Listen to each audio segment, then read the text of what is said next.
শুনুন, ঠাকুরের যে দিদি ছিলেন হেমাঙ্গিনী দেবী, তার ছেলে হচ্ছে হৃদয়রাম মুখোপাধ্যায়।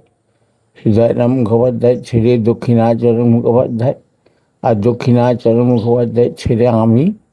আমার নাম বিশ্বনাথ মুখোপাধ্যায়।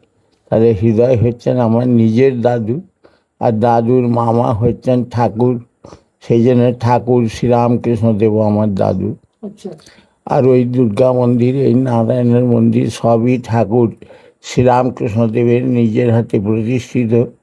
ওই দুর্গা মন্দির ঠাকুর প্রথম স্থাপন করেছিলেন। ঠাকুরের বয়স তখন 13 বছর।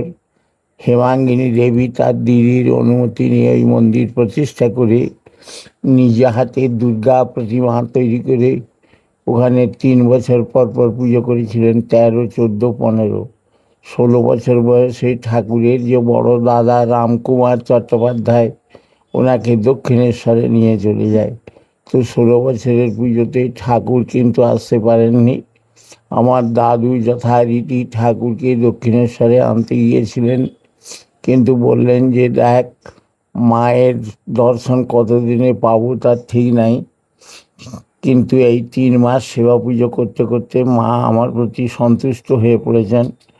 মায়ের আদেশ মন্দিরের ভেতরে শোনা যাচ্ছে যে হৃদয়ের মন্দিরে আমি 3 বছর প্রতিমা পুজো গ্রহণ করেছি, আর 4র্থ বছর থেকে আর প্রতিমা পুজো করবি না, আমার ফটো নিয়ে যে প্রতিষ্ঠা করে দিস, এবং ওই ফটোতেই ঘট স্থাপন করি, সপ্তমী, অষ্টমী, নবমী পুজো করি, আমি গ্রহণ করব। কিন্তু মন্দিরে কোনো দিন বিজয়া দশমী, সন্ধি পুজো, নবপত্রিকা প্রবেশ, এই 3টি পুজো কখনোই করবি না।